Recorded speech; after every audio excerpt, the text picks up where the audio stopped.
Good morning दोस्तों, मैं विपुल जैन फिर से हाजिर हूँ आप सभी के बीच में सर्वोदय विद्यापीठ सीकरी की ऑनलाइन क्लासेज में। दोस्तों, हम कक्षा 11 की गणित पढ़ रहे थे। कक्षा 11 की गणित में हम नई प्रश्नावली स्टार्ट करी थी सेट्स, मतलब समुच्चय। समुच्चय के अंदर हमने एक क्लास ली है और उस एक क्लास में हम क्या पढ़ चुके हैं दोस्तों? हमने समुच्चय की डेफिनेशन पढ़ी है।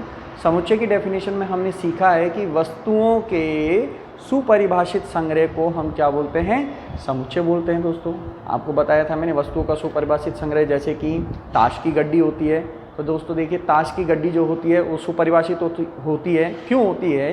क्योंकि मैं केवल अगर बोलूँ ताश की गड्डी तो आप बता सकते हो इसके अंदर कितने पत्ते होते हैं। मैंने अभी तक तो बोला ही नहीं है कि मैं पत्तों की संख्या थोड़ी ना बोल रहा हूँ, मैं केवल इतना ही बोल रहा हूँ कि एक ताश की गड्डी।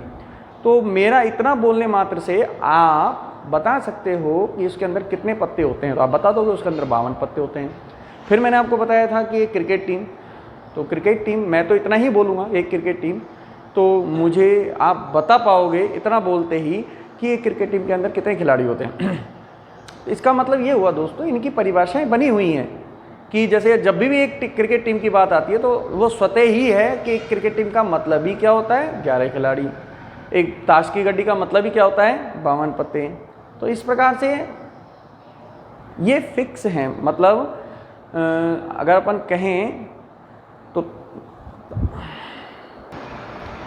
कहें तो ताश की गड्डियों का समुच्चय, ताश की गड्डियों का संग्रह है, चाहे और कोई संग्रह हो, लेकिन वो क्रिकेट टीम का संग्रह हो, सुपरिभाषित होना चाहिए। और जितना सुपरिभाषित होगा वो क्या होगा? समुच्चय होगा। मतलब उसकी कोई ना कोई परिभाषा होनी चाहिए। अब दोस्तों, मैंने उस दिन आपको बताया था कि वस्तु का सुपरिभाषित संग्रह तो समुच्चय है, लेकिन मैं आज कुछ ऐसे समुच्चय भी बताऊं, ऐसे भी संग्रह बताऊं जो समुच्चय नहीं है, ताकि आपको अंतर डिफरेंस पता चले। जैसे कि मैं बात करूं कि कक्षा में कमज़ोर विद्यार्थी। अब दोस्तों, जैसे मैं कहूं कक्षा में 5 कमज़ोर विद्यार्थियों के नाम बता दो, किसी से मैंने कहा, तो कक्षा में 5 कमज़ोर विद्यार्थी, अब किसी एक बच्चे को खड़ा किया, उसकी नज़र में, उसके नज़रिए में कोई 5 विद्यार्थी ऐसे हैं, तो उसकी नज़रिए में कोई 5 विद्यार्थी कुछ और होंगे। फिर मैंने दूसरे को खड़ा किया, उसकी नज़र में 5 विद्यार्थी कुछ और होंगे। मतलब ये हुआ, कभी इस वाले प्रश्न में सभी विद्यार्थियों का एक जैसा मत नहीं मिलेगा। मुझे एक जैसा मत ना मिलने की वजह से मैंने आपको उस दिन ये भी बताया था, जब हमें सभी जगह से जवाब एक जैसा मिल जाए, जिस संग्रह के लिए सभी जगह से जवाब एक जैसा मिले, तो वो संग्रह क्या हुआ? समुच्चय होगा। यहाँ पर हमें जवाब एक जैसा नहीं मिलता है, क्योंकि कोई किसी का नाम लेगा, किसी की नज़र में कोई कमज़ोर है, किसी की नज़र में कोई कमज़ोर है। तो ऐसे 5 कमज़ोर विद्यार्थियों के नाम बताना, एक जैसे उसमें एक जैसा जवाब देना बहुत कठिन काम है। ये संग्रह हमारा सुपरिभाषित नहीं है, और चूँकि संग्रह सुपरिभाषित नहीं है तो ये क्या नहीं होगा? समुच्चय भी नहीं होगा। अब मैं कुछ ऐसे संग्रहों की बात कर रहा हूँ जिनको हम 9वीं क्लास में, 10वीं क्लास में पढ़ते हैं। देखिए, सबसे पहले मैं बात करता हूँ प्राकृतिक संख्या की। प्राकृतिक संख्या, तो दोस्तों प्राकृतिक संख्या को आप जानते हो कैपिटल N से प्रदर्शित करते हैं, और कहाँ से स्टार्ट होती हैं? 1 2 3 डॉट डॉट डॉट और n। चूँकि मैं आपको बता चुका हूँ ये क्या है? प्राकृतिक संख्या है। प्राकृतिक संख्या 1 से शुरुआत होती है और ख़त्म अनंत तक चलती हैं ये। ठीक है दोस्तों, तो ये फिक्स है। चाहे मैं पढ़ाऊँ तो भी इतना ही बोलूँगा, चाहे आप पढ़ो तो भी इतना ही पढ़ोगे, चाहे और कोई पढ़ाए तो भी वो यही पढ़ाएगा, चाहे आप किसी और से पढ़ो, चाहे आप, मतलब सभी के लिए प्राकृतिक संख्याओं का संग्रह क्या है? यही रहेगा ना, किसी के लिए भी बदलता नहीं है। 1 से स्टार्ट होती है, अनंत तक चलती हैं। तो प्राकृतिक संख्या का जो संग्रह होता है वो कैसा होता है? समुच्चय होता है। और दोस्तों, समुच्चय होने के साथ, अच्छा एक चीज़ और, अब चूँकि मैंने बताया था आपको कि समुच्चय को अंग्रेजी वर्णमाला के बड़े अक्षरों के द्वारा प्रदर्शित करते हैं, तो आप देख सकते हो प्राकृतिक संख्या को अंग्रेजी में बोलते हैं नेचुरल नंबर। क्या बोलते हैं दोस्तों? नेचुरल नंबर बोलते हैं। पहला वर्ड क्या होता है? n होता है, इसीलिए इसे हम कैपिटल N के द्वारा प्रदर्शित करते हैं। और मैंने आपको ये भी बताया था, समुच्चय के अंदर कोई भी अवयव की पुनरावृत्ति नहीं होती है। प्रत्येक अवयव कॉमा लगा करके अलग अलग लिखते हैं और मंजिले ब्रैकेट के अंदर लिखते हैं। 3-4 बातें हैं दोस्तों। समुच्चय के अंदर अवयवों की पुनरावृत्ति नहीं होती है। जैसे कि कहने का मतलब है, ध्यान देना, जैसे ये लिख रहा है SCHOOL, ठीक है दोस्तों, ये स्कूल शब्द लिखा हुआ है और मैं कह रहा हूँ इसे समुच्चय रूप में लिखो। तो दोस्तों इसे लिखोगे, इसकी स्पेलिंग्स में जो जो आ रहे हैं SCHOL। तो आप देख सकते हो दोस्तों, मैं यहाँ पर O कितनी बार आया हुआ है, 2 बार आया हुआ है, लेकिन यहाँ पर मैंने O कितनी बार लिखा है, केवल 1 बार लिखा है। दूसरी बात दोस्तों, कभी भी समुच्चय में अवयवों का क्रम निर्धारित नहीं होता, मतलब फिक्स नहीं होता। आप चाहो जिसको आगे पीछे लिख सकते हो, आप इसको ऐसे भी लिख सकते हो COHSL, और आप बदल के लिखना चाहो तो आप ऐसे भी लिख सकते हो LOCSH, आप ऐसे भी लिख सकते हो।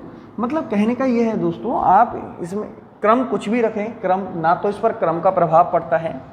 दूसरी बात, अवयवों की पुनरावृत्ति नहीं होती है। तो दोस्तों ये आपको समझ में आ चुका होगा, और इसको हमेशा किस में लिखते हैं दोस्तों, मंझले ब्रैकेट के अंदर बंद करके लिखते हैं। प्रत्येक अवयव के बीच में कॉमा लगाते हैं। 2-4 मुख्य बातें हैं। प्रत्येक अवयव के बीच में कॉमा लगाते हैं, प्रत्येक अवयव, किसी भी अवयव की पुनरावृत्ति नहीं करते हैं, जैसा कि हमने नहीं किया है। वो 2 बार है यहाँ पर, लेकिन हमने 1 ही बार लिखा है, ठीक है दोस्तों। और हमेशा मंझले ब्रैकेट के अंदर लिखते हैं। अवयवों का क्रम इसमें निर्धारित नहीं होता। तो दोस्तों ये चीज़ समझ में आ चुकी होगी। ये कुछ बातें हैं जो आपको आनी चाहिए। देखिए, इसको मैं बाद में करवाता हूँ, मैं लिखवाऊंगा दोस्तों इन नियमों को फिर से एक बार और। देखिए, तो ये प्राकृतिक संख्याओं का समुच्चय हो गया, है ना। अब ध्यान से देखिए, अब मैं बात करूँ पूर्ण संख्याओं का समुच्चय। पूर्ण संख्या को आप जानते हो, होल नंबर बोलते हो ना। तो इसका पहला वर्ड क्या है, W। तो देखिए कहाँ से प्रारंभ हुई, 0 से, 0 के बाद 1 2 और ये डॉट डॉट डॉट अनंत तक चलती है। तो दोस्तों चाहे मैं पढ़ाऊँ, चाहे कोई और पढ़ाए, चाहे आप पढ़ो, चाहे आपका मित्र पढ़े, चाहे आप आज पढ़ो, चाहे आप कल पढ़ो, ये हमेशा फिक्स रहेगा या नहीं रहेगा, ये इसमें तो कोई परिवर्तन नहीं आएगा। सभी के लिए जवाब एक जैसा ही रहेगा। तो दोस्तों ये एक संग्रह जो है सुपरिभाषित है। हमेशा जब भी पूर्ण संख्याओं की संग्रह की बात आएगी तो पूर्ण संख्याओं का संग्रह हमेशा स्टार्टिंग कहाँ से करेगा, 0 से, और ख़त्म कहाँ होगा, अनंत पर होगा। तो दोस्तों हमेशा पूर्ण संख्याओं को जो समुच्चय होता है वो यही रखा जाएगा, हमेशा यही पढ़ा जाएगा। तो इससे ये जो संग्रह हुआ कैसा हुआ, सुपरिभाषित हुआ। और ये संग्रह सुपरिभाषित हुआ तो इसका मतलब, संग्रह सुपरिभाषित है तो इसका मतलब क्या हो गया, ये समुच्चय हो गया। तो इसको कैपिटल W से प्रदर्शित करते हैं। तीसरा होता है पूर्णांक संख्याओं का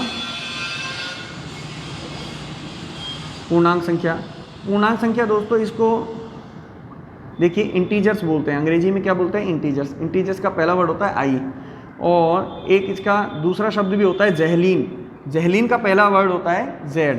तो दोस्तों हम इसे आई से भी प्रदर्शित करते हैं और जेड से भी प्रदर्शित करते हैं।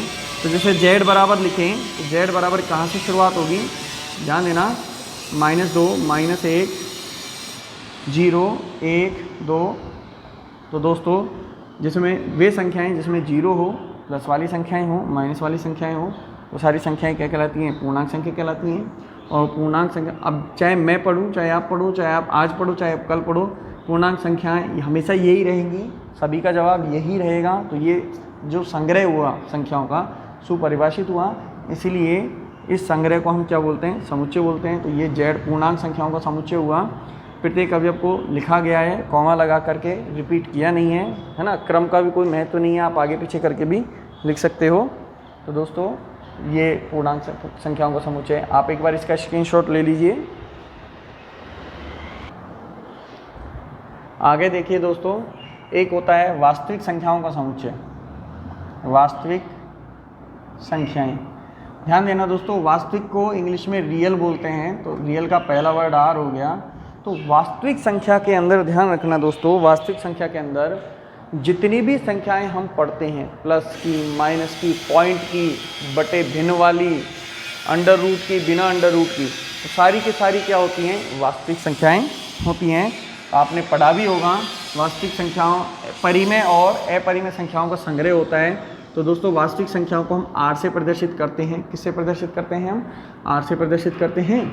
और इसके अंदर वो सारी संख्याएं आ जाती हैं जितना भी हम पढ़ते हैं। ठीक है दोस्तों, ये भी एक समुच्चय हुआ। अब मैं बात करता हूँ धनात्मक पूर्णांक, जिसको हम z प्लस के द्वारा प्रदर्शित करते हैं। पर लगा लीजिए z प्लस। तो दोस्तों z प्लस का मतलब क्या होता है, धनात्मक पूर्णांक का मतलब क्या होता है, आपके दिमाग में आ रहा होगा कि z प्लस बराबर में आप सीधा सीधा लिख दोगे 0 1 2 डॉट डॉट डॉट, है ना। पूर्णांक संख्या तो होती है, पूर्णांक संख्या मैंने भी अभी आपको बताया जिसमें माइनस वाली, प्लस वाली और 0 शामिल होता है। तो आपके कईयों के दिमाग में चल रहा होगा कि जब धनात्मक पूर्णांक की बात कर रहा हूँ मैं, तो आप ऐसे लिखोगे 0 1 2, है ना, अनंत तक। जबकि ये दोस्तों कैसा है, गलत है। ये कैसा है, ये गलत है। क्यों गलत है दोस्तों, मैं आपको समझाता हूँ। देखिए यहाँ पे मैंने 0 और लिखा है। 0 एक ऐसी संख्या है ना तो धनात्मक होती है और ना ही ऋणात्मक होती है। ध्यान रखना दोस्तों, बहुत काम की चीज़ बता रहा हूँ आपको। 0 जो संख्या होती है ना तो वो धनात्मक होती है और ना ही ऋणात्मक होती है। तो आप कहोगे क्या होती है, तो ये बेटा उदासीन होती है, समझे आप। तो 0 इसमें नहीं आएगा। जब हमेशा धनात्मक पूर्णांक के समुच्चय की बात होगी तो शुरुआत हमेशा 1 से ही होगी, समझ रहे हो दोस्तों। धनात्मक पूर्णांक में शुरुआत कहाँ से होगी, 1 से होगी, जो कि किसके बराबर है, n के बराबर है ना। यही तो हमारा प्राकृतिक संख्याओं का समुच्चय था, ठीक है। अब मैं बात करूँ ऋणात्मक पूर्णांकों की, ध्यान देना भाई। ऋणात्मक पूर्णांक, तो जैसे धनात्मक पूर्णांक z प्लस था तो ऋणात्मक पूर्णांक क्या हो जाएगा, z माइनस हो जाएगा, ठीक है दोस्तों। तो z माइनस में आप ध्यान देना। अब जैसे धनात्मक पूर्णांक में 0 शामिल नहीं किया हमने, तो आप सोचोगे साहब ऋणात्मक में तो कर लेने दो, आपका ये आएगा साहब धनात्मक नहीं होती तो ऋणात्मक में कर लेने दो। तो दोस्तों ना, मैं अभी मैंने जैसा कि आपको बताया कि 0 ना धनात्मक होता है ना ही ऋणात्मक होता है। तो 0 को ना तो धन में लिखना है और ना ही कभी ऋण में लिखना है।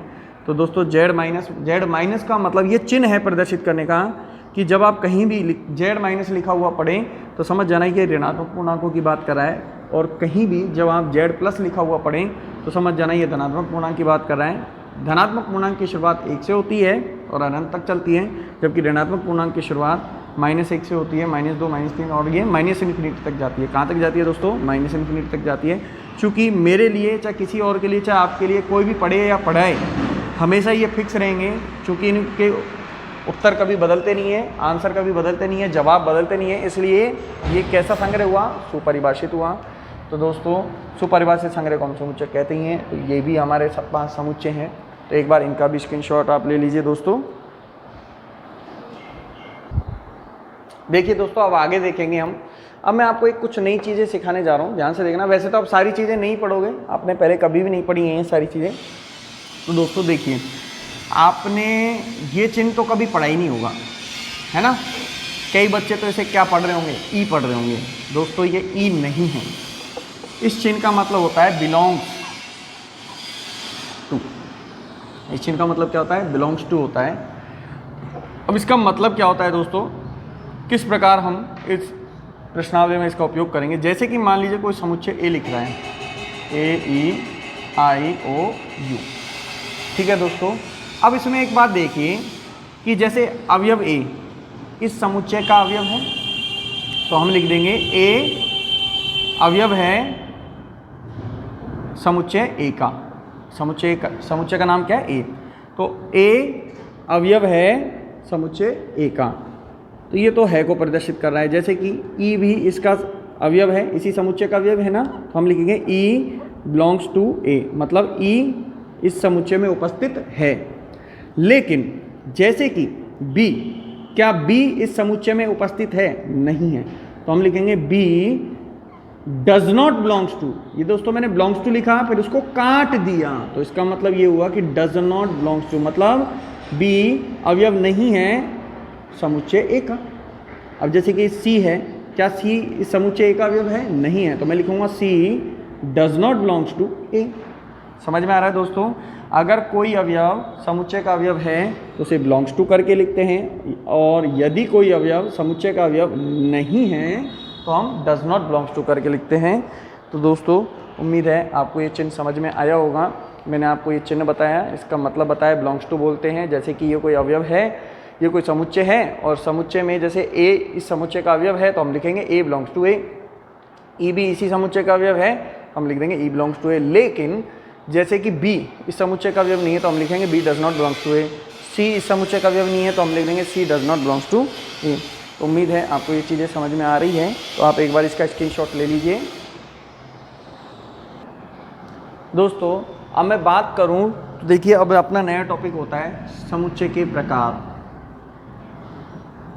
देखिए समुच्चय दो प्रकार का होता है, समुच्चय दो प्रकार से लिखा जाता है। पहला होता है समुच्चय का रोस्टर रूप, समुच्चय के रूप कह लो, समुच्चय के रूप। तो समुच्चय के दो रूप हैं, एक तो होता है रोस्टर रूप और दूसरा होता है समुच्चय निर्माण रूप। समुच्चय निर्माण रूप। दोस्तों रोस्टर रूप का एक दूसरा नाम भी होता है सारणीबद्ध रूप। सारणीबद्ध रूप। तो ध्यान से देखिए दोस्तों, समुच्चय के दो रूप होते हैं, मतलब दो तरीके होते हैं लिखने के। एक तो कहलाता है आपका रोस्टर रूप, जिसका दूसरा नाम होता है सारणीबद्ध रूप, और दूसरा रूप कौन सा होता है, समुच्चय निर्माण रूप।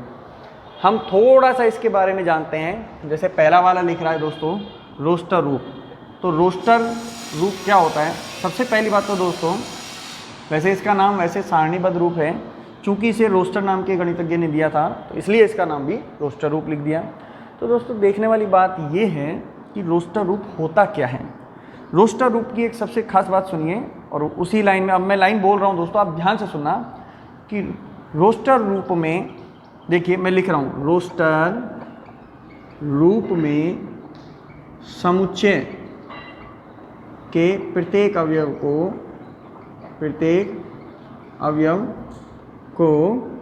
अलग अलग, ध्यान देना दोस्तों, अलग अलग कॉमा लगाकर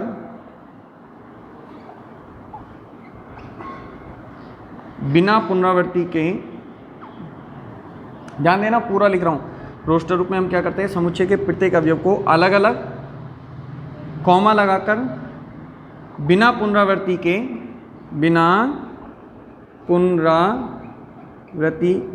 के मंझले ब्रैकेट, मंझले कोष्ठक के भीतर लिखते हैं, और यह रूप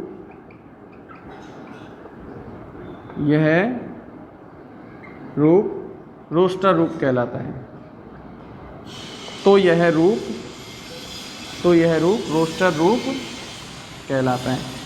ध्यान से देखो कैसे कह रहा है ये, मैं फिर से समझाता हूँ। देखिए रोस्टर रूप में हम क्या करते हैं, समुच्चय के प्रत्येक अवयव को अलग अलग कॉमा लगाकर बिना पुनरावृत्ति के मंझले कोष्ठक के भीतर लिखें तो वो कौन सा रूप कहलाएगा, रोस्टर रूप कहलाएगा। जैसा कि मैंने अभी अभी लिखा, देखिए फॉर एग्जाम्पल, जैसे मैंने लिखा अभी n, अब n में क्या है, n होता है प्राकृतिक संख्याओं का समुच्चय।